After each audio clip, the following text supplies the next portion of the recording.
आज तक कोई नेता गिरफ्तार नहीं हुआ, आज तक किसी नेता पर कोई केस नहीं चला, आज तक किसी अधिकारी पर कोई केस नहीं चला, कोई डीएम एसडीएम कुछ कर रहे हैं, क्या कर रहे हैं, इन पे प्रश्न आम आदमी कैसे उठाएगा? धारचूला का वो व्यक्ति या फिर जौनसार का एक युवा या फिर त्रियोगी नारायण से एक युवा चाहता है कि मैं जिलाधिकारी पर केस करूं, इसको उत्तर देना होगा मेरे प्रश्नों, कहां जाएगा वो? पिछले 20 वर्षों में शिक्षा में हमने क्या उन्नति पाई, ये एक बड़ा दर्द था।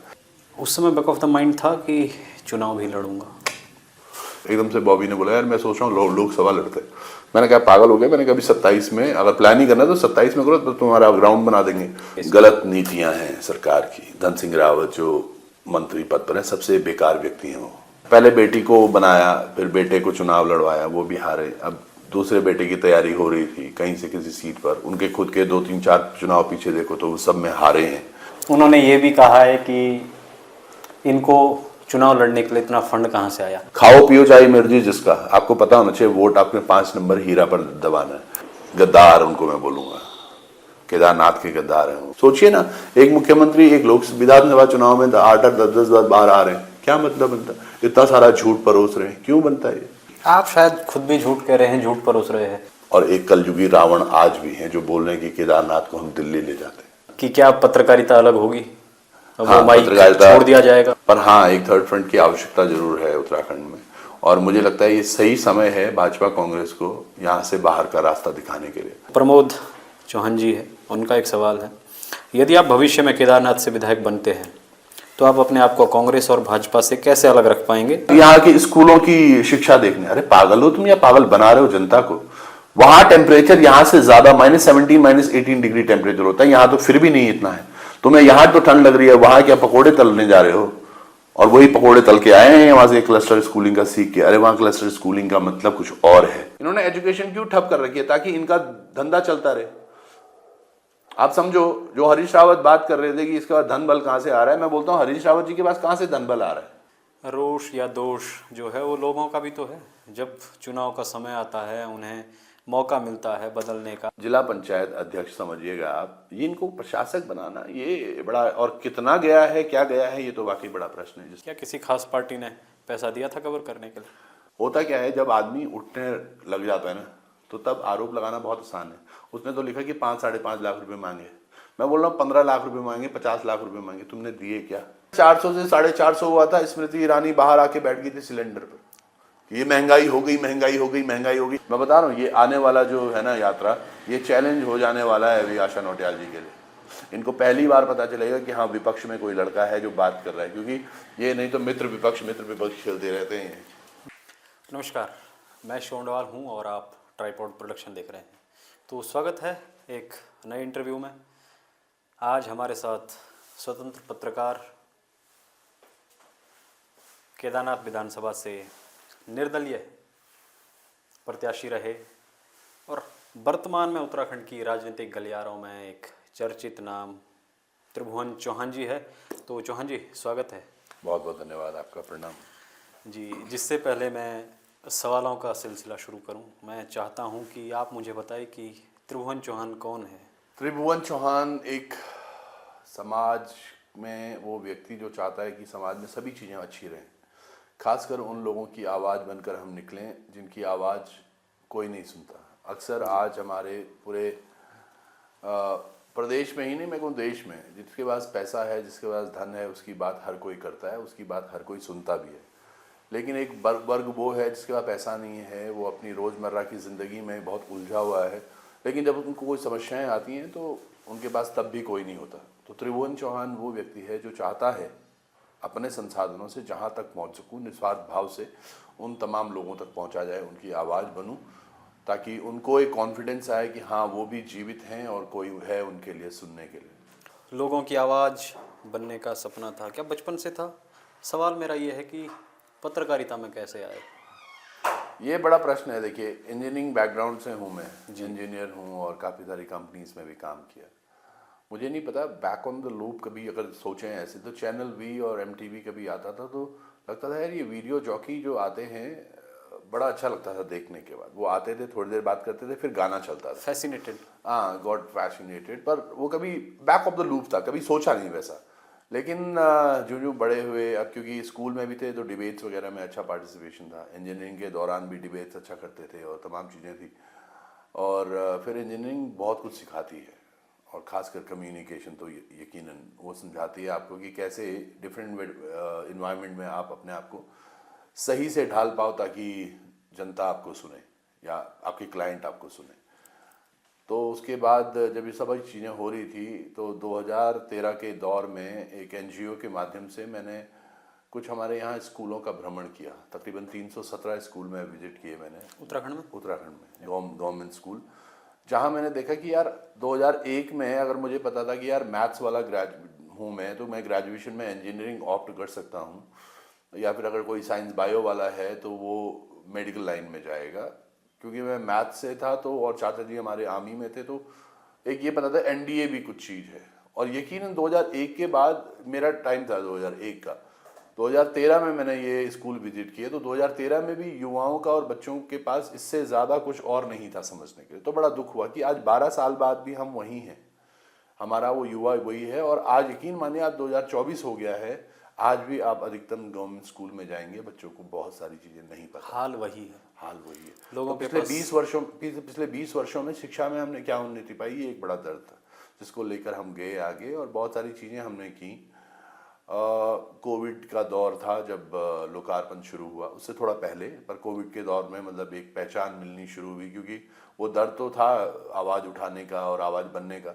तो कोविड के दौर में जितने भी हमारे होटेलियर्स बाहर फंसे हुए थे अलग अलग राज्यों में, उनको सपोर्ट करना, उनके साथ हाथ मिलाना, उनको वापस लाने का प्रयास करना, उनको यहाँ जब वो पहुँचे तो उनको नए कारोबार के लिए, नए स्वरोजगार के लिए प्रोत्साहित करना, तो ये तमाम चीज़ें फिर एक लाइनअप हुआ और धीरे धीरे बस लोकार्पण चलता गया। ये रैंडमली हुआ, लेकिन शुरुआत 2013 से हुई जब आपने स्कूलों में जाना शुरू किया। बिल्कुल, हाँ जी, बैक ऑफ द वो कह सकते हैं स्टार्टिंग पॉइंट, जहाँ वो दर्द दिखा वापस कि यार आज भी वैसे ही है, मतलब पहले तो ठीक था पर आज भी एक्चुअली 2024 में हम अब भी वही स्थितियाँ हैं।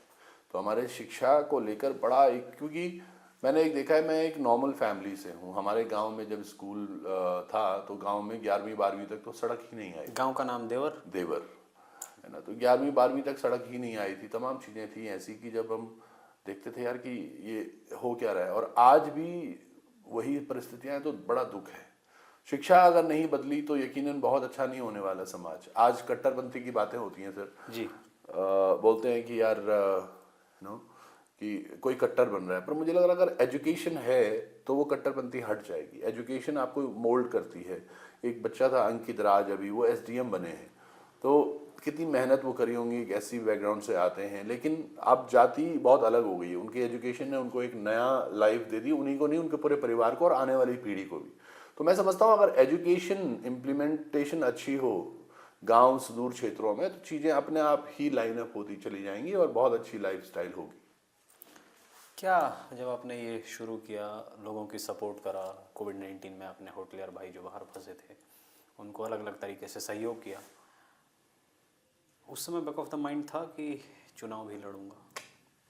ये तो अभी हुआ क्या, कई लोगों का ये कहना था कि आपने बहुत लेट कर दी। दो चीज़ें थी, लेट तो जरूर हुए हैं हम, मुझे ऐसा लगता है, बट अगर ये वाला चुनाव देखें तो ये उपचुनाव था जहाँ पर एक विधायक एक्सपायर हुई जी, तो फिर जल्दी तो कर ही नहीं सकते थे। ये उपचुनाव था, एक बार वो एक्सपायर हुई तो तब हम सोचा, और सोचा भी ऐसा कि अपने आप में बता रहा हूँ ना, हमेशा यही था कि मेरे को ये था यार अब इलेक्शन होंगे केदारनाथ में, अब की बार देखना है कोई सॉलिड सा बंदा। तो इसी बारे में अपने दोस्तों से मैं बात कर रहा था कि यार ढंग का प्रत्याशी चुनना है यार सब लोग, क्योंकि ये सब लोग बर्बाद कर रहे हैं। और उस क्षेत्र में आप उस समय हाँ, कवर भी कर रहे थे लोगों को? वो तो नहीं, मैं कवर तो हमेशा ही करता रहता हूँ पर मैं अपने दोस्तों से ऐसी बात कर रहा था जो क्षेत्र में रहते हैं। तो बोलते यार उससे अच्छा तू उठ ले। मैंने कहा पागल है, मुझे कोई वोट नहीं देगा। तो बोलते नहीं दे देंगे, चलो सब लोग इकट्ठा हो जाएंगे ये वो। तो 5 10 12 हमारे जीआईसी गुप्तकाशी का एक हमारा ग्रुप है, वहाँ से शुरू हुई है ये चीज़ें। तो वो शुरू हुई, फिर वहाँ बचपन बीता आपका? पूरा बचपन ही वहीं बीता है। तो थोड़ा सा वहाँ से शुरुआत, सुगबुगाहट हुई, तो लगा यार कि वाकई क्या हम परिवर्तन कर सकते हैं। क्योंकि बॉबी के चुनाव के समय हमने चुनाव को बहुत नज़दीक से देखा, मतलब बॉबी को पूरी तरह से किस तरह से फैसिलिटेट करके यहाँ तक, क्योंकि वो अभी हम एक ऐसे ही चुनाव के दौर में बैठे हुए थे, लोकसभा तब दूर दूर था, घर पे ही मीटिंग हो रही थी, सब लोग बैठे हुए थे। तो एकदम से बॉबी ने बोला यार मैं सोच रहा हूँ लोकसभा लड़ते। मैंने कहा पागल हो गया। मैंने कहा अभी 27 में अगर प्लान ही करना है तो 27 में करो, तो तुम्हारा ग्राउंड बना देंगे। फिर दोबारा वो बोलता है यार 27 नहीं, अभी लोकसभा लड़ना। तो हमने सब ने कहा कि ठीक है, तो वो प्रैक्टिस हो गई थी कि कैसे कम समय में और कम संसाधनों में चुनाव कैसे खींचा जा सकता है, वो किया। और ऊपर से क्योंकि बॉबी का भी इलाका जौनसार बावर का है और वहाँ से तमाम लोग जो जुड़े हुए हैं वो दिल से जुड़े हुए होते हैं, और वही कहानी केदारनाथ की भी है। हमारे भी लोग वो थे या जो वोट भी पड़े हैं वो इसलिए क्योंकि मैं लोकल हूँ वहाँ से, और लोगों को विश्वास है अपने एक लोकल लड़के पर। आपने अपनी बात में एक जिक्र किया था कि कुछ लोगों ने कहा देर हो चुकी है, लेकिन कुछ लोग ये भी कहते हैं कि शायद त्रिभुवन चौहान ने जल्दबाजी कर दी है, उन्हें और इंतज़ार करना चाहिए था और तैयारी करनी चाहिए थी। नहीं, इंतज़ार करते तो मुझे लगता है, मैं तो अभी भी मान रहा हूँ कि ये जो परिणाम है अगर ये हमारे पक्ष में होते तो वाकई ये बहुत सही समय था। ये 2 साल भी हम क्यों पीछे जाएं? क्या मैं बता रहा हूँ ना, 2001 से 2024 हो गया है आज। जी। तो अब क्या और कितना लेट, 2 साल और, यानी कि 25 साल का इंतज़ार करें हम अपने आप को ठीक करने के लिए, तो वैसे ही बहुत लेट हो गए हैं। अब सही समय था। हमने देखा कि बॉबी पंवार ने भी आपके लिए प्रचार किया, क्या उससे एक अलग सहयोग मिला? बिल्कुल मिला होगा, सपोर्ट क्योंकि हुआ? हम सब लोग सहयोगी हैं। देखो आप, हम जो इंटरव्यू कर रहे हैं अभी, ये भी एक सहयोग है। हर व्यक्ति आपकी लाइफ में एक इम्पॉर्टेंट किरदार प्ले करता है। वो तमाम मातृशक्ति, वो तमाम युवा साथी जो हमारे साथ थे, जो लगातार सुबह से शाम हमारे साथ चल रहे थे, या बॉबी हमारे पास आए और बॉबी के साथ और 2-4 हमारे साथी, हमारे सहयोगी वहाँ पहुँचे, तो हर किसी का योगदान है। क्योंकि युवाओं को आज की तारीख में ये चाहिए एक बदलाव, और बदलाव लाने वाले वो लोग जो युवा हों। तो यकीनन बॉबी एक युवा हैं, हम युवा हैं, तो सब मिलकर जो साथ चले, आगे फ़र्क तो पड़ा है बिल्कुल। एक सवाल यह है कि निर्दलीय चुनाव लड़ना और विधानसभा का जो चुनाव है उसमें 9000 वोट पाना, लेकिन फिर भी जीत से दूर रह जाना, क्या कुछ कमी आपको लगी कि रह गई? क्या कुछ बेहतर किया जा सकता था? हाँ, बेहतर किया जा सकता था, क्योंकि जीत के बहुत करीब थे, कई बार आप दूसरे नंबर पर थे, कांग्रेस को आपने पीछे छोड़ा, फिर धीरे धीरे जो जीत का अंतर है वो शायद एक पार्टी का अपना एक कैडर होता है, उस वजह से भी आया होगा। लेकिन क्या आपको कमियां महसूस हुई कि कमियां ऐसे देखो, होता क्या है, हमारा पहला चुनाव था, है ना, और पहले चुनाव के हिसाब से हम बहुत बेहतर लड़े, ऐसा सबका मानना है। जी। मतलब जब मैं वहाँ रूम से बाहर आ रहा था, काउंटिंग रूम से, तो मैं तो बस ऐसे ही आ रहा था। मैं कहा चलो अब गाड़ी में बैठता हूँ और घर निकलूंगा, लेकिन जो ही बाहर आया तो देखा वहाँ लोग ढोल नगाड़े और माला वाला सब लेके आ रखे हैं। मुझे बिल्कुल उम्मीद नहीं थी कि वाकई मैंने इतना अच्छा परफॉर्म किया क्या, क्योंकि मैं एक्चुअली अपने आप को काउंट कर रहा था 15,000 to 17,000 कहीं हमारे को वोट पड़ेंगे। वो अब कमी वही है कि हम जनता तक, वहाँ तक रीच नहीं पहुँच पाए, या उन गांव के बीच में नहीं जा पाए जहाँ हमें ज़्यादा जाने की ज़रूरत थी। तल्ला नागपुर वाला क्षेत्र और उधर हम गए तो हैं, लेकिन वैसा नहीं शायद जा पाए जैसे कि एक संगठन के रूप में हम वहाँ लोगों को तैयार कर पाते।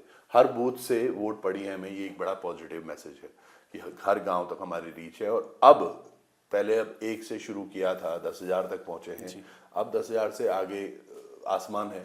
और खोने के लिए पहले भी कुछ नहीं था, अब भी कुछ नहीं है, तो यकीनन नहीं, अच्छा अब खोने लगेगा। के लिए वो 9,300 वोट भी तो होंगे जिन्होंने आप पर एक उम्मीद की किरण देखी वही तो, है। अब देखो, अब यहाँ से तो इसको बनाए रखना भी एक बड़ी चुनौती होगी। नहीं, ये चुनौती नहीं है। देखिए, जो जनता है ना, वो प्यार करती है, और क्योंकि हमने आज तक निस्वार्थ भाव से काम किया है, और अब भी कर, मतलब कल भी अगर कहीं हम थे तो किसी ऐसी जगह थे कि जहाँ किसी की मदद हो पाए, आज भी और कल से भी। मतलब हर दिन हम कुछ नया नया करते रहते हैं जो जनता के बीच में रहकर करते हैं। पिछले 6-7 वर्षों का रिकॉर्ड भी कुछ इस तरह से कोई देख ले कि हमारे पेज उठा के देख लो, आपको पता चल जाएगा कि भाई ये फला फला तारीख को कहाँ थे, क्या कर रहे थे। तो पिछले 7-8 साल का रिकॉर्ड है वो, जो बिल्कुल ऑनलाइन है अवेलेबल, और आगे आने वाला समय भी ऐसे ही होगा। तो जनता के बीच में से तो हिलेंगे ही नहीं। यहाँ से मैं वही बोल रहा हूँ, खोने के लिए ये नंबर, ये खोने वाला नहीं, ये तो हमने पा लिया है। अब इसको सस्टेन करके साथ इसको डबल या ट्रिपल करने का एक मौका है, जो निश्चित तौर पर हम करेंगे। और विधानसभा में 9,000 वोट पाना इसलिए भी तो मुश्किल है कि विधानसभा में पूर्व विधायक या वर्तमान विधायक की बहुत अच्छी पकड़ होती है, क्षेत्र एक सीमित होता है, वहाँ पर 9,000 वोट पाना भी तो एक बहुत बड़ी उपलब्धि है। उसके लिए आप बधाई के पात्र भी हैं। बहुत बहुत धन्यवाद। पर मैं अकेला नहीं हूँ। देखिए, मैं कहा रहा हूँ ना कि मैं तो अकेला ही चला था, पर जो लोग जुड़ते गए, जो मेरा परिवार था, जो परिवार इन टर्म्स मेरा गांव, मेरे वो साथी जो प्रतिपल खड़े रहे। एक भाई ऐसे कि जिनका हमने होटल ही बस ऐसे समझ लीजिए कि बस अपने साथ ही रखा हुआ था, है ना। उनका कुक, वो भी बहुत महत्वपूर्ण था, उसने समय पर हमें खाना दिया। सुबह 4 बजे भी निकल रहे हैं तो खाना दे रहे हैं, शाम को देर भी पहुंचने तो वो खाना दे रहे हैं, गर्म करके दे रहे हैं, ठंड का मौसम था। तो ये तमाम टीम, चाहे वो एक कैब ड्राइवर हो जो टैक्सी अपनी हमें दे रहे हैं, कई लोगों ने हमें मतलब तेल तक के केवल पैसे लिए, बोला कि नहीं हम तो ऐसे चलेंगे, गाड़ी आपके लिए फ्री है। तो ये तमाम चीज़ें सब लोग, मतलब उसमें केवल त्रिभुवन चौहान नहीं, हर व्यक्ति, मेरे गांव के, मतलब मेरी फूफू हो, मेरी दीदी हो, मेरी चाची हो, मेरी ताई, मेरी दादी बुड्ढी, या फिर इधर उधर से मेरे चाचा भाई, जो भी, सब लोग, मेरे दोस्त, सबका पार्टिसिपेशन है, तब जाके ये 10,000 है। ये 10,000 है, लेकिन ये कई लोगों को परेशान कर रहा है। करेगा कुछ ही। बहुत बड़े नाम है जो कहते हैं कि हम लोग त्रिभुवन चौहान का आकलन नहीं कर पाए। कुछ लोग नहीं और हैं, दूसरा उन्होंने ये भी कहा है कि इनको चुनाव लड़ने के लिए इतना फंड कहाँ से आया। नाम मैं बता देता हूँ, हरीश रावत जी नहीं, वो तो जिनका ये बयान मैं देख ही रहा हूँ। हरीश रावत जी पिछले 2-4 दिन से बहुत परेशान हैं।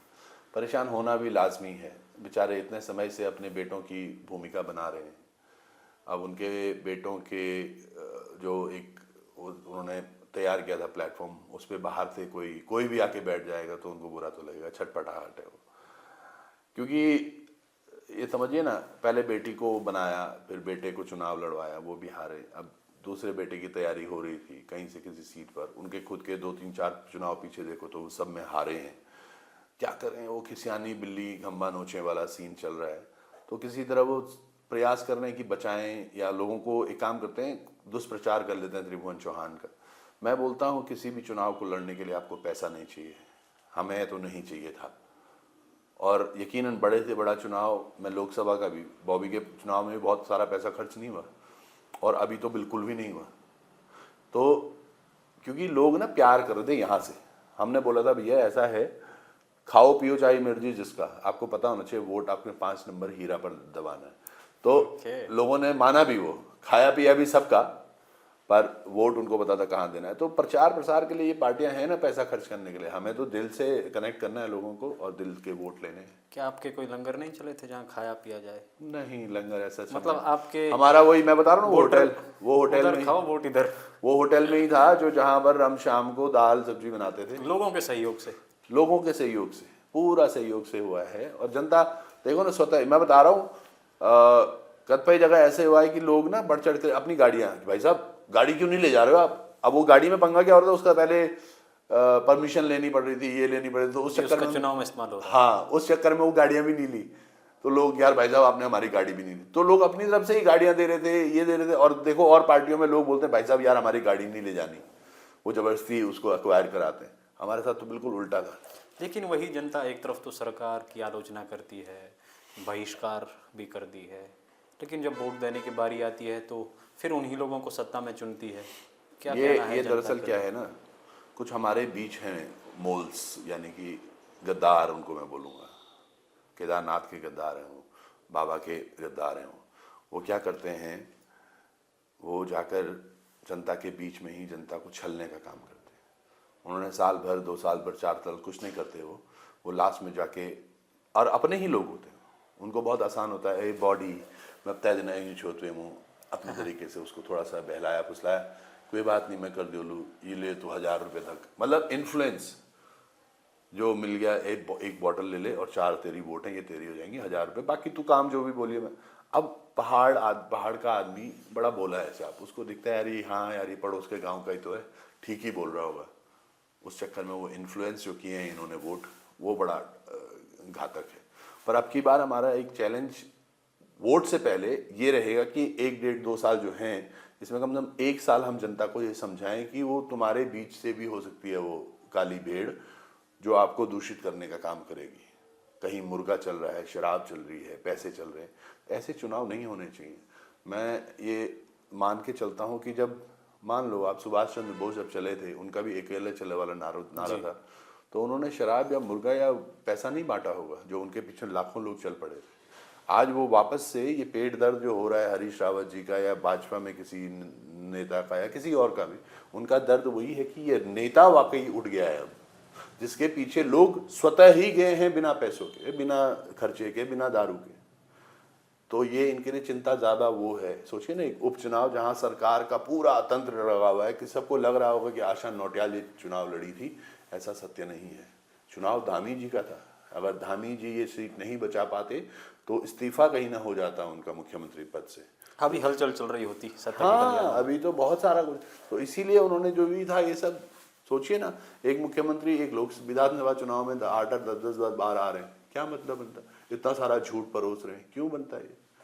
क्योंकि वो बचानी जरूर थी। आप शायद खुद भी झूठ कह रहे हैं, झूठ परोस रहे हैं।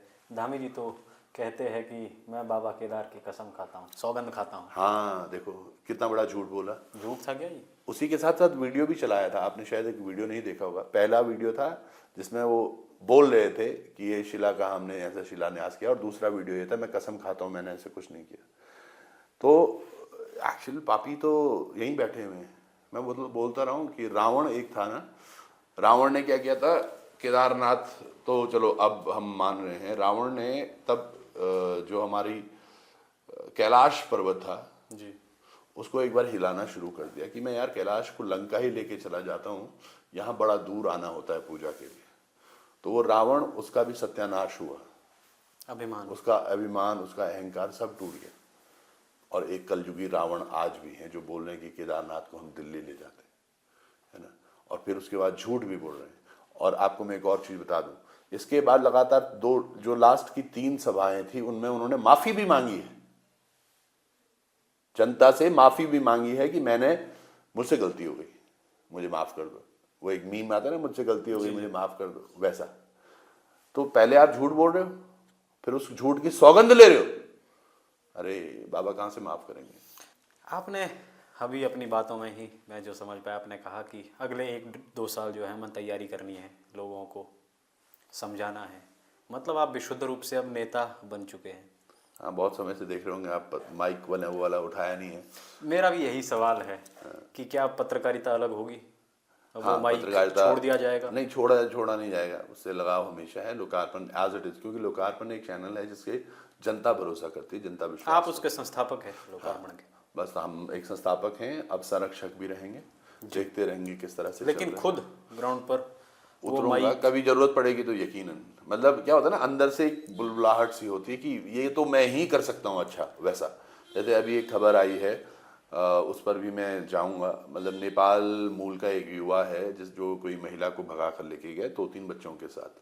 तो वो बड़ी मार्मिक सी स्टोरी है, और मुझे लगता है कि शायद कोई और करेगा तो ना ही उस पर कुछ आएगा रिजल्ट, क्योंकि हमने वो रिजल्ट ओरिएंटेड करना है।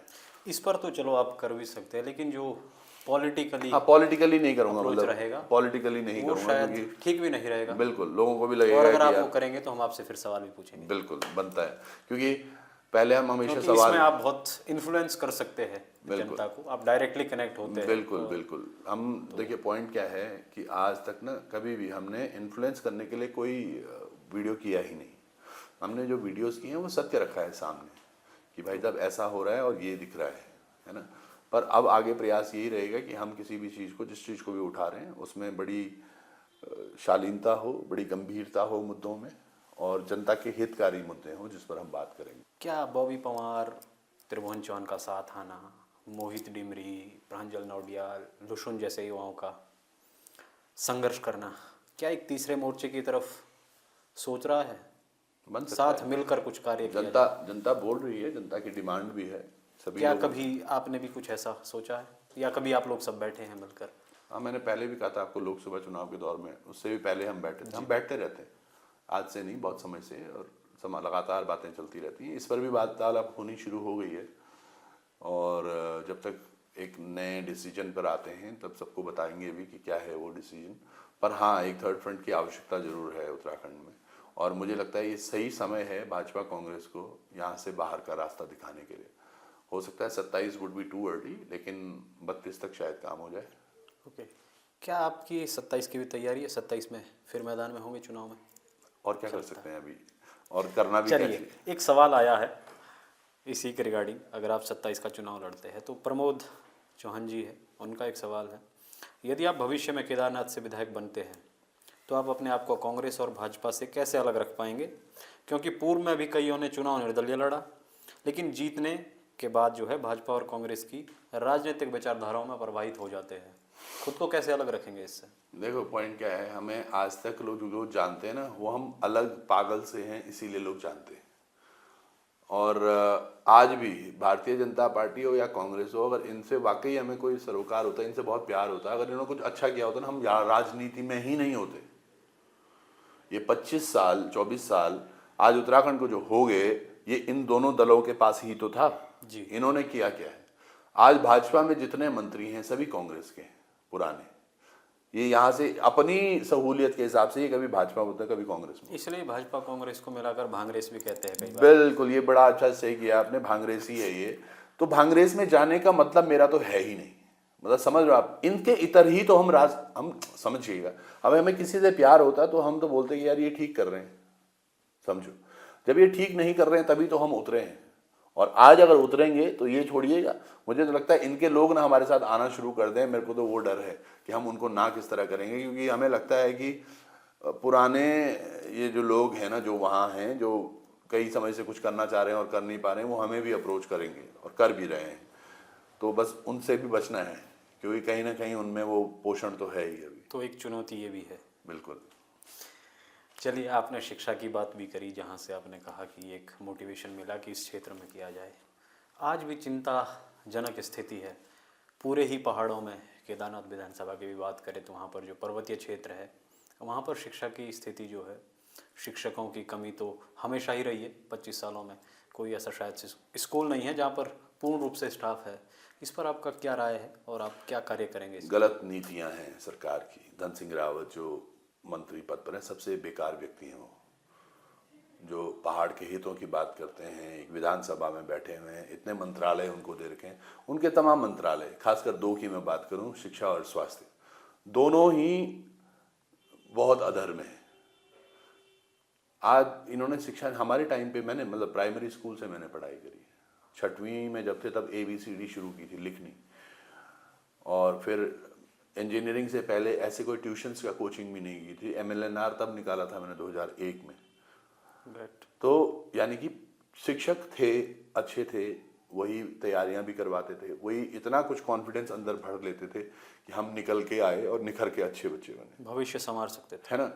आज उसके बहुत उलट है। मुझे लगता है ये सरकारें जो है ना, दोनों ही भांगरेस, ये प्राइवेटाइजेशन को ज़्यादा बढ़ावा देना चाहते हैं, इसलिए इन्होंने सरकारी जो स्कूल हैं उनकी भटिया खड़ी करके खटिया। एक शिक्षक के पास पढ़ाने के अलावा सारे काम हैं, शिक्षक आज भी अच्छे हैं। पॉइंट क्या है, एक शिक्षक के पास इतने, मतलब आपने देखा होगा, चुनावी ड्यूटी तो एक चीज़ है, मैंने तो बीच में एक जगह ये भी सुना कि ट्रैफिक में भी टीचर्स की ड्यूटी लगा रखी थी, है ना। वो देखो आप LT के बच्चों का, मैं आपके एक वीडियो देख रहा था आपका, LT के बच्चे आज भी संघर्षरत हैं, जिनको नई जॉब निकाल, रिजल्ट नहीं है ना, DLED वाले ऐसे ही हैं, सब तो यही है। तो ये करना क्या चाह रहे हैं, ये एक्चुअली चाह रहे हैं कि अब इन्होंने क्लस्टर स्कूलिंग एक शुरू की है ना। क्लस्टर स्कूलिंग मतलब कि दो पास के जो गांव हैं इनको मिला के एक स्कूल कर देंगे, यानी कि जो बच्चा अभी छोटा सा 3-4 साल का है, वो आपसे पहले 50-100 मीटर पर स्कूल जा रहा था, अब उसके 1.5 किलोमीटर जाना पड़ेगा। पहाड़ों के रास्ते इतने अच्छे बनाए नहीं हैं आपने कि बच्चों को वो सहूलियत मिल सके, है ना। तो ये तमाम चीज़ें हैं जो ये कर रहे हैं और जिससे इनकी हालत ख़राब है। अब इस चीज़ के लिए भी देखिए, धन सिंह रावत जी को मैं क्यों जिम्मेदार मानता हूँ हर बात पे। कुछ साल पहले आपको याद होगा, ये गैरसैंण जाने की बात करते हैं हमेशा कि यार शीतकालीन सत्र होता है, फिर वहाँ बोलते हैं यार यहाँ तो बड़ा ठंड है, हम नहीं जाएंगे। इन्होंने पिछले बार वहाँ गए नहीं है गैरसैंण, लेकिन उसके तुरंत बाद ये लोग गए कहाँ, स्विट्जरलैंड और एक और जगह थी, नाम मैं भूल रहा हूँ, तो वहाँ गए। फिनलैंड क्यों गए हैं? शिक्षा, यहाँ के स्कूलों की शिक्षा देखने। अरे पागल हो तुम या पागल बना रहे हो जनता को? वहाँ टेम्परेचर यहाँ से ज़्यादा -17 -18 डिग्री टेम्परेचर होता है, यहाँ तो फिर भी नहीं इतना है। तुम्हें यहाँ तो ठंड लग रही है, वहाँ क्या पकोड़े तलने जा रहे हो? और वही पकोड़े तल के आए हैं वहाँ से क्लस्टर स्कूलिंग का सीख के। अरे वहाँ क्लस्टर स्कूलिंग का मतलब कुछ और है, वो बच्चों को व्यवस्थाएं हैं, उन व्यवस्थाओं को मतलब यहाँ सच में मैं बता रहा हूँ, जब तक ये दोनों दल रहे ना, लोगों को समझ नहीं आएगा। ये दोनों दल बर्बाद कर चुके होंगे हमारे उत्तराखंड को, और फिर हमारा पछताने के लिए अलावा और कुछ होगा नहीं। पॉइंट क्या है कि क्वालिटी ऑफ एजुकेशन कहाँ मैटर कर रही है, वो बड़ा प्रश्न है। क्वालिटी एजुकेशन की इतनी गिरा दी है इन्होंने, इतने सारे इंस्टीट्यूशन खुल रहे हैं। आप GMS रोड पे हो, यहाँ देखो कितने सारे ये इंस्टीट्यूशन खुल रहे हैं। ये क्यों खुल रहे हैं भैया? जब स्कूल्स में नहीं मिल पा रहा है तभी तो, है ना। और फिर प्राइवेट स्कूल देखो, आज पूरे शहर भर में मशरूम के जैसे स्कूल खुले हैं। मशरूम क्योंकि ओवरनाइट पैदा होती जी। है, तो वैसे ही स्कूल संख्या तो हम सब क्या करने वाले हैं, मुझे ये समझ में नहीं आ रहा है क्यों ये प्राइवेटाइजेशन को इतनी महत्वता दे रहे हैं। दूसरी बात है, शिक्षा के साथ साथ एक बड़ा फैक्टर है स्वास्थ्य का, जो ये स्वास्थ्य के बारे में चिंतित ही नहीं है कहीं भी। हमारे पूरे पहाड़ों पर इतने एक्सीडेंट्स होते हैं, एक्सीडेंट्स कैसे होते हैं, घास ले जाते हुए भी हो जाते हैं, घास काटते हुए भी गिर जाते हैं, लकड़ी लेने गए हुए तब गिर जाते हैं। हमारे पास अवेलेबल ट्रॉमा सेंटर्स नहीं है, हमारे पास अवेलेबल कहीं पे तो ब्लड बैंक्स नहीं हैं, कहीं पर बहुत सारी चीज़ें हैं, अल्ट्रासाउंड मशीन्स हैं तो उनको चलाने के लिए व्यक्ति नहीं है, कई जगह अल्ट्रासाउंड मशीन नहीं है, वो छोड़ो एक्सरे मशीन्स तक नहीं है भाई। अगर आप देखो जौनसार बावट या फिर मतलब मैं बात विकासनगर देहरादून आना पड़ रहा है, देहरादून आना पड़ रहा है, चलो ये तो फिर आपकी भी विधानसभा में ये तो 100-200 ये तो एक जिला है आपका, एक जिले से जिले में आना है जौनसार बावट, राजधानी है। बिल्कुल। अब ये देखो, आप मान के चलो तोशी में, त्रिजुगी नारायण में कहीं अगर तबीयत किसी की खराब हो जाएगी तो उनको सीधे सीधे देहरादून ऋषिकेश आना पड़ रहा है। धारचूला जैसा व्यक्ति अगर कोई पे तबीयत खराब है तो वहाँ से हल्द्वानी आने में हालत खराब हो जाती है। तो ये हमारा पूरा, ऐसा नहीं है कि मैं केवल केदारनाथ की बात कर रहा हूँ, ये सभी जगह ऐसे हाल हैं। नैनीताल में बेताल घाट एक ब्लॉक में मैं गया था, तो वहाँ हॉस्पिटल में ऐसा सीन था भाई साहब, वहाँ स्नेक बाइट का इंजेक्शन नहीं था, ठीक है। बाद में हमने पता चला स्नेक बाइट को मैं अब देखने लगा तो बाद में पता चला उनके बाद टीटी का भी इंजेक्शन नहीं था, समझो। कि एक गांव में मैं बच्चों को देखा तो वो सुबह सुबह तोसी नदी पार करके वो स्कूल जा रहे थे। जब हमारा वीडियो वो बना तो अजय टमटा जो वहाँ पर तब सांसद थे, उन्होंने फटाफट अजय भट्ट ने फटाफट करके एक वो बना दिया कि हम फटाफट पुल का निर्माण करेंगे। वो सांसद के चुनाव भी चले गए, उसको बीते हुए 1 साल होने वाला है, ना वहाँ कुछ हुआ है ना कोई डेवलपमेंट है। ये हमारी असलियत है ना। और ये आज फालतू की बातें करते इसलिए गुस्सा भी बहुत आता है कई बार। आपके क्षेत्र में देखो ना कि अगर कुछ मेडिकल इमरजेंसी हो जाती है तो 100-200 किलोमीटर दूर श्रीनगर आना पड़ता है, और वहाँ पर भी सुविधाएं नहीं है, जो है नहीं मिल कुछ पाती नहीं है। है। श्रीनगर का तो ये हो गया ना, देखो धन सिंह रावत है वहाँ विधायक, स्थानीय विधायक। मंत्री भी हैं वो, है ना। तो यकीन मानिएगा, मतलब कुछ कुछ लोग तो मुझे लगता है ये उत्तराखंड के लिए बड़ा वो है। अब मैं कुछ शब्द ऐसे वो बड़े कड़े शब्द हो जाएंगे शायद, पहले तो हम ले लेते थे, अभी समझ नहीं आया उन शब्दों को, शब्दों की मर्यादा। पर वो समझिएगा वाकई, मतलब आज उनको समझ आना चाहिए कि इन्होंने प्रदेश को कितना डुबा दिया है। श्रीनगर जैसा हॉस्पिटल जो बात कर रहे हैं, वहां पर बुलेट से एक युवा की गिरा, वो हेलमेट उसने पहना हुआ था, तो आप समझिएगा उसको पहला ट्रीटमेंट श्रीनगर न देके यहाँ लाना पड़ा, ऐसी हालत थी। और बाई चांस उस दिन हम CMI में ही थे, तो श्रीनगर में ये तक नहीं है कि ट्रॉमा में आप किसी युवा का कुछ इलाज कर पाए। तो सर इसमें रोष या दोष जो है वो लोगों का भी तो है, जब चुनाव का समय आता है उन्हें मौका मिलता है बदलने का। वो मैं समझ गया, देखो वो पता क्यों है नहीं होता क्या सोचते है, उस वो विषय मुझे अब समझ में आ रहा है। हम हमेशा बोलते थे जनता बुरी है, जनता बुरी। जनता बुरी पता क्यों है? क्या ऑप्शन नहीं है? अच्छा, ऑप्शन नहीं, जनता को इन्फ्लुएंस ऐसा कर दिया जाता है। हमारी जनता भोली भाली है, बस हमें अब जनता को थोड़ा सा अवेयर करना पड़ेगा। ये अवेयरनेस कार्यक्रम चलाते ही नहीं है। इन्होंने एजुकेशन क्यों ठप कर रखी है? ताकि इनका धंधा चलता रहे। आप समझो, जो हरीश रावत बात कर रहे थे कि इसके बाद धन बल कहाँ से आ रहा है, मैं बोलता हूँ हरीश रावत जी के पास कहाँ से धन बल आ रहा है कि आज तुम इतनी बढ़िया बढ़िया कोठियाँ खरीद रहे हो, इतने बड़े बड़े चीज़ें हैं। उनके साथ साथ एसोसिएशन में तो बहुत सारी चीज़ें, कहीं पेट्रोल पंप की बात आती है तो कहीं किसी मॉल की बात आती है, कहीं किसी चीज़ की बात आती है, इतने सारे खनन पट्टों की बात होती है। ये तमाम नेताओं की मैं बात कर रहा हूँ, और ये सब वो लोग हैं जो एक मिडिल क्लास फैमिली से निकले हुए। क्या 20-24 सालों में तुमने कितना खा गया भाई उत्तराखंड, जो तुम इतने सारे पैसे तुम्हारे पास आ गए। गणेश जोशी हैं यहीं राजपुर रोड पे तुम्हारे मंत्री साहब, उन पे आय से अधिक संपत्ति का मामला दर्ज नहीं हुआ है अभी, या हो गया पता नहीं, उसमें क्या हो रहा है पता नहीं। तो सोचिएगा इनके पास इतना पैसा आया कहां से? नॉर्मल फैमिली से। तो धामी जी, इनके पिताजी एक रिटायर्ड फौजी हैं जी, इतना पैसा कहां से? सैनिक कल्याण मंत्री भी है। सैनिक कल्याण मंत्री, तो वो एक समझिए ना, ये पैसा आ कहां से रहा है? आज तक यहाँ पर बात होती है हमेशा लोकायुक्त आएगा, लोकायुक्त आएगा, लोकायुक्त आएगा। आज तक लोकायुक्त पे कभी किसी ने बात ही नहीं की, जबकि 2022 में इनके मैनिफेस्टो में था। तो लोकायुक्त पे ये बात करने के लिए राजी नहीं है। आज तक कोई नेता गिरफ्तार नहीं हुआ, आज तक किसी नेता पर कोई केस नहीं चला, आज तक किसी अधिकारी पर कोई केस नहीं चला। कोई DM SDM कुछ कर रहे हैं, क्या कर रहे हैं? इन पे प्रश्न आम आदमी कैसे उठाएगा? धारचूला का वो व्यक्ति, या फिर जौनसार का एक युवा, या फिर त्रियोगी नारायण से एक युवा चाहता है कि मैं जिलाधिकारी पर केस करूं, इसको उत्तर देना होगा मेरे प्रश्नों, कहाँ जाएगा वो? उनके तो अधिकांश तो थानों में FIR भी नहीं दर्ज होगी। एक माध्यम लोकायुक्त था, वो लाने के लिए ये राजी नहीं है। तो समझिएगा आज हमारे प्रदेश की क्या स्थिति हो रखी है। इन्होंने बर्बाद कर दिया हमारे प्रदेश को, और अब समय है कि युवा एकत्रित हों, समझाएं अपने लोगों को, तब जाके कुछ बात बनेगी, नहीं तो बहुत मुश्किल है साहब। युवाओं से रिलेटेड मेरा एक और सवाल मेरे जहन में आ रहा है कि इस समय प्रदेश में जो है कॉलेजेस में भी चुनाव नहीं हुए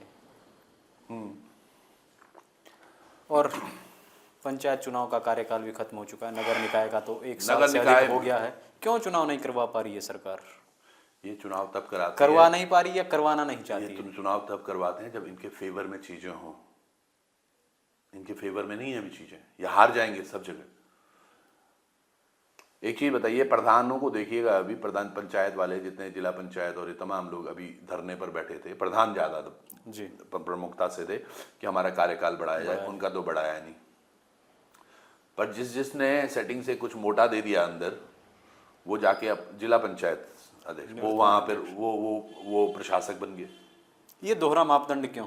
दोहरा प्रधान की मापदंड जगह नहीं है, आप बस किसी और को बिठा रहे हैं, जिला पंचायत की जगह आप निवर्तमान अध्यक्ष को ही रख रहे हैं प्रशासक।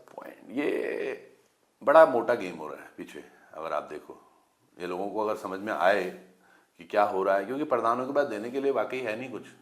वो गाली भी खाएंगे पूरे साल भर, और सारे जो इनके होर्डिंग पोस्टर में, उसमें सबसे ज़्यादा आगे प्रधान ही रहते हैं लगाने के लिए। और ये प्रधानों के काम आज बड़े सीमित हैं, पार्टी का प्रचार प्रसार करना है ना। वो पहले पन्ना प्रमुख, गन्ना प्रमुख होते थे, अब उनको रिप्लेस कर दिया है प्रधान ने। तो मान के चलो 70 to 80% प्रधान तो ऐसे हैं जो आज भाजपा के लिए काम करते हैं, और उसके बाद जो बचे हुए हैं बेचारे, उनकी आवाज़ वहाँ तक पहुँचती नहीं है, तो वो कुछ हो नहीं रहा है। पर जिला पंचायत अध्यक्ष समझिएगा आप, ये इनको प्रशासक बनाना ये बड़ा, और कितना गया है, क्या गया है, ये तो वाकई बड़ा प्रश्न है, जिस पर यकीन जांच, अब जांच भी कौन करेगा? सरकार। कोतवाल खुद ही हैं, तो कहाँ ही क्या ही होगा। एक शिकायत हुई आपसे 2022 के चुनाव में, आप अपने चैनल के माध्यम से अलग अलग पार्टियों को कवर कर रहे थे। क्या किसी खास पार्टी ने पैसा दिया था कवर करने के लिए? आज तक ऐसा हुआ नहीं यार, बल्कि में ऐसा होता है। देखो, मैं ये मान के चलूँ, चाहे अमर उजाला हो, दैनिक जागरण हो, ये तमाम जो बड़े पेपर हैं, सबके एडवर्टीजमेंट के नाम से बड़ा फंड्स इकट्ठा वो करते हैं, है ना। प्रयास बहुत था कि यार हमें भी कोई, क्योंकि मेहनत कर रहे हैं भाई, अपने लिए कमा रहे हैं, अपने बच्चों का पेट कैसे पालें, उन तमाम चीज़ों को लेकर हम लगातार संघर्ष भी रहे। अब मैं समझ रहा हूँ आपकी एक पोस्ट के बारे में आप बात कर रहे हैं, आरपी विशाल की। जी। एक युवा साथी मुझे पुरोला में मिला, एक रेस्टोरेंट में, नेगी टावर में, ऊपर लास्ट फ्लोर पे बैठे हुए थे। तो मैं पॉलिटिकल करना नहीं चाह रहा था उस टाइम। पॉलिटिकल इसलिए नहीं करना चाहता था क्योंकि मैं नहीं चाहता था कोई मेरे किसी वीडियो से इन्फ्लुएंस हो। अब देखिएगा, क्योंकि पुरोला या उत्तरकाशी क्षेत्र में भी बहुत साल रहा हूँ मैं, बहुत साल रहा हूँ, एज एन घूमता रहा हूँ। ये मुझे याद है, दीपक बिजवाड़ का एक कार्यक्रम मैंने किया, जिला पंचायत अध्यक्ष। हाँ, वो भी विधायक के लिए उठे हुए थे यमुनोत्री से। तो किसी गांव में हम जा रखे थे, वो जो ही मैंने शाम को प्रोग्राम किया, तो शाम को सारे बाजार, पुरोला बाजार में, अरे ये तो कांग्रेस का पत्रकार है, अरे ये तो कांग्रेस का पत्रकार है। अच्छा, फिर मैंने शाम को दुर्गेश लाल का एक प्रोग्राम किया, तो फिर हो गया ये भाजपा का पत्रकार है। आरपी विशाल उस दिन मुझे वहां मिले कि यार ऐसे ऐसे हो रहा है। मैं कहा यार आरपी विशाल भाई, आपकी सोच बहुत अच्छी है, एक काम करो, एक लड़की थी वहीं जानने वाली मेरी, मैंने उसको बोला ये इंटरव्यू कर लेगी, क्योंकि मैं कुछ बोल रहा हूँ तो बहुत सारी चीज़ें हो रही हैं कि नहीं भाई साहब, आप तो यकीनन आपको पैसे चाहिए होंगे, मोटे दे रहे होंगे। मैं कहा भाई, जितने मोटे पैसे मैं चाह रहा हूँ वो कोई दे नहीं पाएगा, छोड़ो उस बारे में बात ही क्यों नहीं, तुम इंटरव्यू करो और अपना निकलो। मैंने वो इंटरव्यू किया। अपॉइंट क्या होता है ना, चाहे वो आरपी विशाल हो या कोई भी हो, मैंने उस पर प्रतिक्रिया पहली बार मैं बोल रहा हूँ। होता क्या है, जब आदमी उठने लग जाता है ना, तो तब आरोप लगाना बहुत आसान है। उसने तो लिखा कि 5-5.5 लाख रुपए मांगे, मैं बोल रहा हूँ 15 लाख रुपए मांगे, 50 लाख रुपए मांगे, तुमने दिए क्या? बड़ा सीधा प्रश्न है ना ये। मैं आपको बोलूंगा कि यार भाई 60 लाख रुपए चाहिए, ये कोई बुक है, ये अगर आपको चाहिए पढ़ने के लिए, मैं बोलूंगा ब्रदर ये 399 रुपीज की है, if you want to read it आप लेके जाओ। आप लेके नहीं गए और बाद में बोलोगे अरे यार वो तो किताब मुझे 400 रुपए की बेच रहा था। तो ये बड़ा सवाल ये है कि पैसे मिले कि नहीं। पैसे कहाँ मिले, नहीं मिले ना। आज तक मतलब सबसे बड़ी बात क्या है ना, लोगों को बड़ा लगता होगा कि यार हमारा एक्सपेंसेस चल कैसे रहे। फेसबुक, यूट्यूब इकलौते माध्यम जहाँ से हम कमाई करते हैं, अर्निंग्स। और कई बार कई जगह क्या होता है, जैसे किसी खास प्रोग्राम में चले गए तो लोग भाई सच में तेल के लिए पैसे भी रखते हैं जेब में, यार अब यहाँ से जा रहे हैं, गाड़ी में जा रहे हैं, कहीं तो जा रहे हैं, तो तेल तो डलेगा उसमें, तो वो लोग इतना वैल्यू रखते हैं। पर ऐसा नहीं हुआ है कहीं कि 2, 4, 5 लाख 10 लाख की कोई डील हुई हो जो क्रैक हुई हो और जिस पर हमने काम न किया हो। नहीं, मेरा सवाल क्या है, ये है देखिए मैं ये मान के चलता हूँ पत्रकारिता एक ऐसा फील्ड है जहाँ पैसे नहीं है। जी, सवाल भी मेरा वही था। ये बड़ा, ये दिखता जरूर है, देखो 2-2 कैमरे लगे हुए हैं, सेटअप लगा हुआ है, तमाम चीजें हैं, लोग देखते हैं कि यार अरे यार इनकी लाइफ में होगा यार कुछ ना, क्योंकि दिखते रहते हैं, हमें पता है कैसा होता है, दिन कट रहे हैं, है ना। मतलब दिन भर में कुछ खाया तो खाया, नहीं खाया तो नहीं खाया, चाय पी या नहीं पी पता नहीं होता, ठीक है, कहीं पे हैं, मतलब बहुत सारी चीजें होती हैं। ये क्योंकि आप पत्रकार हैं, और सबसे बड़ी बात, चलो आप पॉडकास्ट में ज्यादा आप अगर ऑन ग्राउंड रिपोर्टिंग पे जाओ ना, तब आपको पता चलता है कि अभी आपको पता चला ये खबर ISBT पे है, दूसरी तभी ऋषिकेश में कुछ हो गया तो वहां भी भागना है, फिर ऋषिकेश से अब किसी घर पे कोई घटना हो गई, क्या आप एक्सपेक्ट कर सकते हो कि ये 500-100 रुपये तुम्हें दे देगा? फिर वहां से पता चलता है यार टिहरी में कुछ हो गया है, तो वहां भी भागे, चंपावत भी गए हम यहाँ से, समझ लो। और चंपावत क्यों गए थे सोचिएगा, यहाँ से चंपावत चले गए हम क्योंकि वहां धामी इलेक्शन लड़ रहे थे, बाई इलेक्शन। हमने कहा ये नहीं होना चाहिए, क्योंकि हम समझ पा रहे थे वो जो दर्द देने वाले थे, और वो दर्द दिख रहा है आज जनता को, जो जनता समझती नहीं है इन चीजों को, है ना। तो किसी को समझाने का कार्य भी अब ज्यादा जैसे जरूरी ही लोगों को करना होगा, ज्यादा जरूरी राजनीति में आ समझाना, रहे हैं। बिल्कुल ज्यादा जरूरी समझाना ही है, जनता को समझाना जरूरी है अभी। इतनी नाराजगी मैं देख रहा हूँ आपकी बीजेपी कांग्रेस को लेकर, कोई नेता पसंद है दोनों पार्टियों में? अटल बिहारी वाजपेयी जी चले गए अभी। उत्तराखंड से बात कर रहा हूँ मैं, वो तो सबको ही पसंद थे। उत्तराखंड अभी में जिस देखो नेता जो में देखते लॉ, हैं कि कुछ हाँ कुछ जो थोड़ा लॉ मेरे को अगर दिख रही थी, तो थोड़ा बहुत स्टार्टिंग में मुझे भुवन कापड़ी में वो लॉ दिखी, कांग्रेस के विधायक हैं। हाँ मुझे मुख्यमंत्री जी को हराकर विधानसभा में आए। हाँ बिल्कुल। और मुझे थोड़ा बहुत सौरभ बहुगुणा में वो चीज़ दिखी थी बोल रहा हूँ, हाँ बहुत गौर से सुनिए, क्योंकि आजकल लोग नहीं तो मतलब बातों का बड़ा बड़ा वो कर रहे हैं, ठीक है। थोड़ी बहुत ये चीज़ मैं बोलूँगा मुझे संजीव आर्य में दिखी, ये वो युवा लड़के हैं, और भुवन कापड़ी को छोड़ के दोनों के कहीं ना कहीं पॉलिटिकल बैकग्राउंड है, बहुत बड़ा पॉलिटिकल बैकग्राउंड है ना।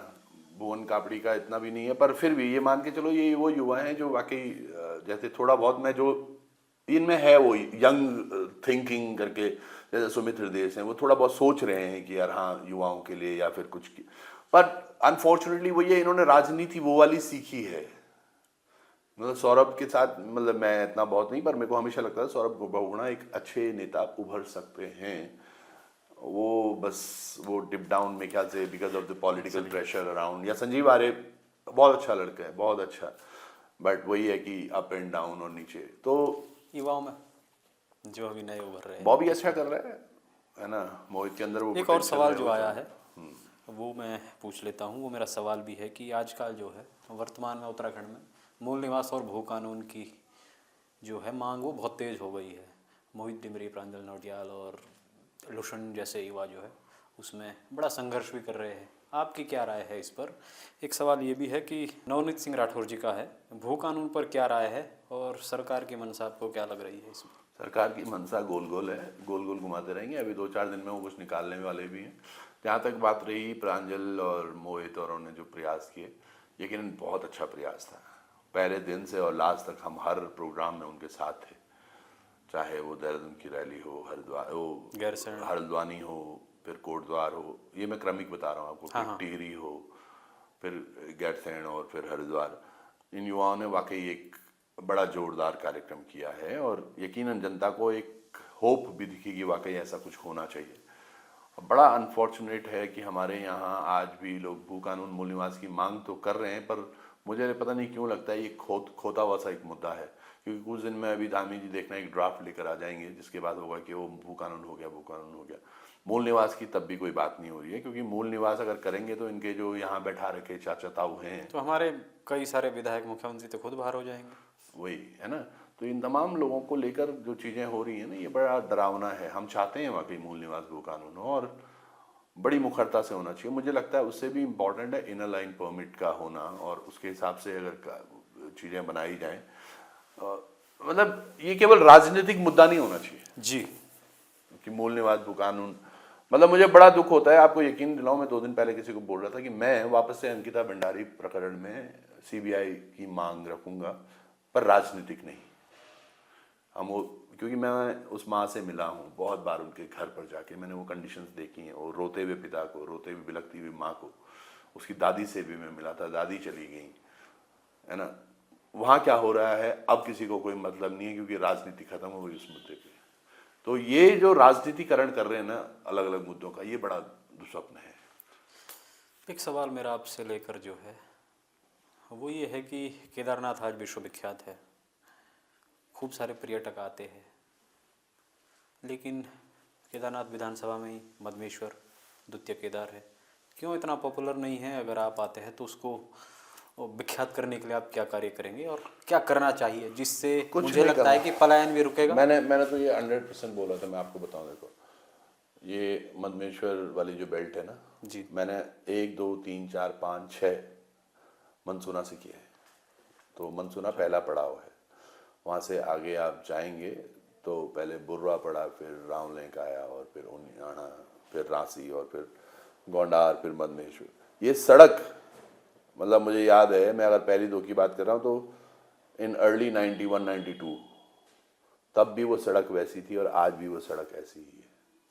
इतने वर्षों के बाद भी अगर वो सड़क ऐसी है तो इन्होंने किया क्या है, और वहाँ के लोग क्यों नहीं इस बात को समझ पा रहे हैं कि इन्होंने आज तक हमारी घाटी को केवल छला है। मदमेश्वर के लिए जितने पर्यटक लोग आज आ रहे हैं ना, वो स्वतः वाले हैं जी, उसमें सरकार की तरफ से कोई भी इनपुट नहीं दिया जा रहा। रांसी में लोगों ने अच्छे अपने अपने लॉज बनाए हैं, उनियाना में हैं थोड़े बहुत लॉज, थोड़े बहुत रावलेक में हैं, पर मुझे लगता है अगर इसको गवर्नमेंट थोड़ा सा प्रायोजित करे प्रोग्राम को, क्योंकि वहाँ अच्छे ट्रैक्स भी हैं, फिर संभावनाएं बहुत सारी है। बहुत संभावना है, इतनी शानदार वो वैली है, अगर उसका अच्छे से चीज़ें निकाली जाएं तो उसके बराबर कोई हो ही नहीं सकती, जन्नत है वो। तो वो मदमेश्वर का वहाँ जो कौथिक होता है, जो मेला होता है, उसको भी थोड़ा और, मतलब अब पॉइंट क्या है ना, करने वाले कौन हैं जिन्हें कोई सरोकार ही नहीं है उत्तराखंड के आम जनता से, तो उनके हो ना हो बराबर है। पर हमारा यही एक मोटिव है कि वाकई उसको दर्जा तो है, भगवान को, शिव को कौन ही दर्जा दे सकता है, पर उसको उस तरह से प्रमोट नहीं किया जा रहा है जैसा किया जाना चाहिए था। वो सड़क चौड़ी हो सकती थी बहुत वर्षों में। इस पर तो बहुत सारी बातें हो सकती है। इस पर तो बात ये भी हो सकती है कि सरकार सिर्फ केदारनाथ ही क्यों पर्यटकों को या माफ़ कीजिए दर्शनार्थियों को ले जाना चाहती है? शीतकालीन स्थल पर भी तो दर्शन हो सकते हैं, कर रहे सरकार हो आजकल, कर रहे करते ही हो, नहीं। वो दिखाने के लिए कर रहे हैं। शीतकालीन पर अगर काम होता तो उखीमठ में जिन्होंने लॉज बनाए बेचारे, वो आज परेशान नहीं होते। उखीमठ में जिन्होंने अपनी प्रॉपर्टीज तैयार करी सब परेशान हो रखे हैं कि यार हमने बनाया क्यों था। मतलब ये देखिए ना, आप पिछली बार चोपता तुंगनाथ जी के लिए वो नीचे पुल टूट गया था, तो उसको बनाने भी 2 ढाई 3 महीने लग गए थे, वो हुआ ही नहीं। यात्रा पूरी निकल गई, तब जाके उन्होंने उस पर एक टेम्परेरी ब्रिज का निर्माण किया, वो भी एक बार धराशायी हो गया था, फिर दोबारा लगाया। तो इनकी नीतियाँ सब बकवास हैं, कुछ कर नहीं रहे हैं। ये आम जनता को जितनी जल्दी ये पता चल जाए उतना अच्छा है, जितना लेट लगेगा तो सबके लिए तकलीफ है। यदि आप पद पर आते हैं कभी, या सरकार हमारी ये बात देखती है, तो हम उनसे गुजारिश करेंगे कि ये विख्यात करने के साथ साथ आप जब इस पर करें तो प्लानिंग के तहत करें। इस पर हमारे पहाड़ से भी बहुत छेड़छाड़ ना हो, कहीं ऐसा ना हो कि हम उसकी भारी कीमत बैक एंड पर चुका रहे हैं। पर्यटक तो ले आएँ केदारनाथ पर, आज इतने सारे हम लोगों ने भीड़ सी ला दी है, लेकिन प्लानिंग के तहत नहीं। उससे तो हमारा जो एनवायरनमेंट है, जो वहाँ की लोकेलिटी है, वो ख़त्म हो जाएगा ना। तो प्लानिंग की भी कमी मुझे दिखती है। मैंने क्या बोला आपको, इनके ना अब सब चीज़ों पे बुराई करना भी ठीक नहीं है, पर वाकई सही कह रहे हैं आप कि ये सोचते नहीं है। देखो अभी क्या हुआ, आपने जब ये 2024 वाली जब यात्रा शुरू हुई थी, 2-3 भयावह तस्वीरें आई। एक तस्वीर थी यमुनोत्री से, जी, समझ गए होंगे आप, मनमीत जी की, डंडी कंडी, हाँ जिस पर मनमीत जी पर हाँ, है ना, वो भी चला था। हाँ वही। तो ये देखो, ये आपको जब पता है इतने लोग जाएंगे, और यमुनोत्री में आज भी लोग ये नहीं सोच रहे हैं कि ये बड़ी बड़ी बातें करके तो आ गए वहां से। एक मैक्स भी बेचारी गिर गए थे, वो बड़ा 43-44 साल का एक आदमी, वो भी खत्म हुआ। जहां पर अभी पार्किंग है वहां पर ये बात कर रहे हैं कि यहाँ से रोपवे बनेगी, जी। यानी कि वो पार्किंग भी खत्म हो जाएगी। तो ये जो गाड़ियां हैं आने वाली, कोई उसके बारे में बात भी नहीं करने के लिए तैयार है। तो इनकी नीतियां पता नहीं क्या है, ये तो पता नहीं किसको ही पता होगा, है ना। वैसे ही केदारनाथ जी का है, जब आपको पता है कि भाई इतने सारे लोग आने वाले हैं, तो आप 6-7 दिन पहले क्यों खोल रहे हैं उनको रास्ते को। मैं बोल रहा हूँ स्थानीयों के, एटलीस्ट स्थानीय जितने भी लोग हैं उनको 2 महीने पहले जाने दो, वहाँ ऊपर व्यवस्थाएं देखेंगे। आपने PWD, आपने विभाग भेजो, वहाँ PWD वालों को भेजो, विद्युत वालों को भेजो, जल वालों को भेजो, ताकि वो सारी आपूर्तियां वहाँ व्यवस्थित कर दें।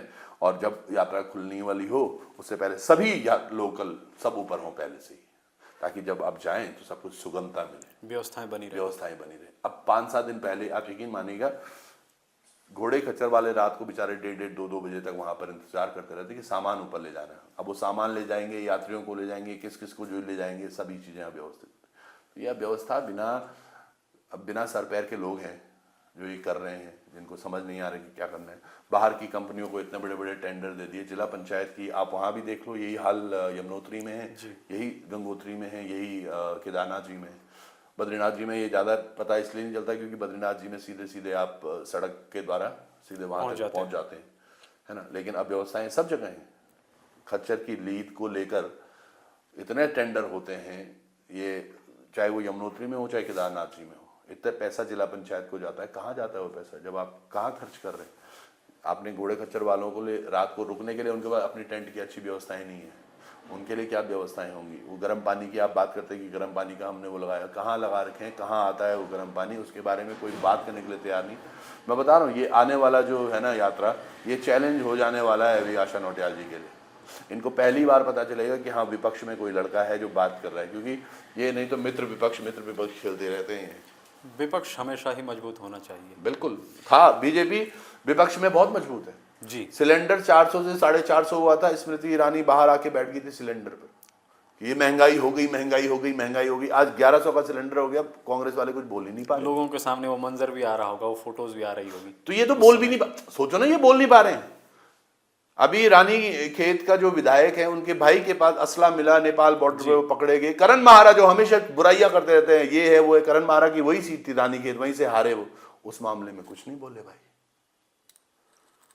ये अभी केदारनाथ जाने की सिला की बात हो रही थी, दिल्ली जाने में हरीश रावत जी का कहना था, अरे शांत रहो, सब चुप रहो। क्या शोभा यात्रा या ये यात्रा निकालने से हो गया? क्या हुआ जैसे उस यात्रा से? अब उस पर तो भाजपा ने बड़ा अच्छा सा बोला कि केदारनाथ जी कांग्रेस से नाराज हैं। देखिए, जो ही वो यहाँ आ रहे थे आपदा आ गई और वो यहाँ नहीं आ पाए, और यात्रा 1 महीने बंद रही, है ना। तो ये इनका प्रकोप है, केदारनाथ इन पर रुष्ट है। मैं ये कैसेट का एक साइड चलाया इन्होंने, मैं दूसरा साइड पलटता हूं, देखो हुआ क्या। उसके बाद धामी जी ने प्रयास किया कि मैं जनता को बहलाने आऊं। एक कार्यक्रम रखा उन्होंने अगस्त मुनि में, उस दिन बारिश हुई, कंबल बंटवाने थे इन्होंने, बारिश हुई, हेलीकॉप्टर उड़ाई नहीं। दूसरा प्रोग्राम था उखीमठ में, बारिश हुई, हेलीकॉप्टर उड़ाई नहीं। एक ही दिन में 2 कार्यक्रम थे इनका, पहले 10 जूला कांडी में था और शाम को त्रियुगी नारायण में था। बारिश हुई, हेलीकॉप्टर उड़ाई नहीं। तो प्रकोप तुम पर भी बराबर है, पर तुम देख नहीं रहे हो, ना ही किसी को दिखाने दे रहे। नजर किस तरफ? हाँ, वो कैसेट के ए और बी, बाबा को दोनों का ही पता है कि ये दोनों ने ही वाकई कुछ नहीं किया है जनता के लिए। अब तो ये चुनाव तो यकीनन इतना धन बल लगाने के बाद अगर आप चुनाव जीते हैं, तो मैं कहूंगा ये कुछ भी नहीं है। वो तो शायद आपने वो शेर सुना भी होगा कि अपनी जीत का क्या नहीं, तुम अपनी जीत से इतना बेखबर मत बन, तेरी जीत से चर्चे ज्यादा हमारी हार के हैं, है ना। तो किसी के चेहरे पर भी खुशी नहीं है कि हम जीते हैं। आज हर जगह जो बात हो रही है वो बात हो रही है कि यार एक त्रिभुवन चौहान है लड़का, है ना। तो ठीक है, इनकी विजयश्री इनको मुबारक हो, लेकिन अब यहाँ से 2 साल एक विपक्ष भी देखेंगे मजबूती है। जी, हम उम्मीद करते हैं मजबूती से आप वो विपक्ष का झंडा उठाए रखें, और जब आप सत्ता पर काबिज होंगे तब हम लोग वो विपक्ष होंगे जो आपसे सवाल भी करेंगे। बिल्कुल बनता है, और आपके जवाब भी चाहेंगे। अब हम अंत पर है और हम चाहते हैं कि हमारे दर्शकों के लिए जो ये वीडियो देख रहे हैं, मैं बस यही चाहूँगा कि आप सब लोग अपना ध्यान रखें, अपने परिवार का भी, और अपनी व्यवस्थाएं स्वरोजगार की हों या रोजगार की हों, इन व्यवस्थाओं को खुद से व्यवस्थित करें, क्योंकि सरकारों पर बहुत ज़्यादा डिपेंडेंट होने की आवश्यकता नहीं है। कहीं पर भी अगर पूरे ऑल ओवर उत्तराखंड की मैं बात कर रहा हूँ, कहीं भी आपको अगर लगता है कि हम कहीं आपके प्रयासों में आपके हमराही या साथी बन सकते हैं, तो ज़रूर हमें बताइएगा, चाहे ये कमेंट के माध्यम से या हमारा फ़ोन नंबर तो वैसे ही बहुत ज़्यादा सार्वजनिक है, तो आप हमें बता सकते हैं। पर अपना ध्यान भी रखिएगा, और शिक्षा बहुत महत्वपूर्ण है। बच्चों को शिक्षित कीजिएगा। यकीनन आप आज उसको केवल पढ़ते हुए देखेंगे, लेकिन उसके आने वाले जो फ्यूचर है, उसके जो बच्चे या जनरेशन आपके परिवार की बनेगी, वो यकीनन बहुत अच्छी फसल निकलेगी। तो उनका भी धन्यवाद और आपका भी। सर, एक हमारी टीम के लिए भी एक संदेश दे दीजिए। उस कैमरे के पीछे शैलजा कनियाल है और इधर आयुष नेगी है। हमारी टीम के लिए कुछ कहना कैसा रहा शैलजा हमारे साथ और ये साथ? आयुष और आपको भी, आप लोग बहुत अच्छा कार्य कर रहे हैं। मुझे लगता है निरंतर कार्य करते रहने से ही सफलता मिलती है।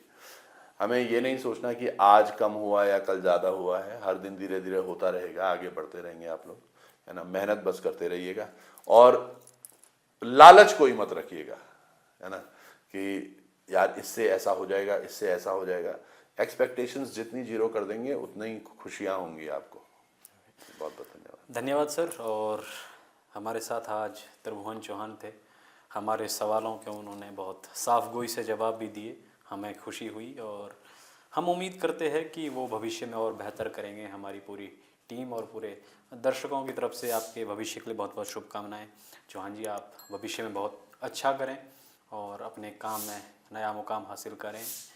तो कैसा लगा आपको हमारा यह वीडियो या इंटरव्यू, कमेंट के माध्यम से बताइए। और किसी खास व्यक्ति के साथ अगर आप चाहते हैं तो कमेंट में लिख दीजिए, हम कोशिश करेंगे उनसे जुड़ने की, आपके लिए ले आएंगे। आज के लिए धन्यवाद। मैं शिवम डाल हूँ और आप ट्राइपॉड प्रोडक्शन देख रहे थे। नमस्कार।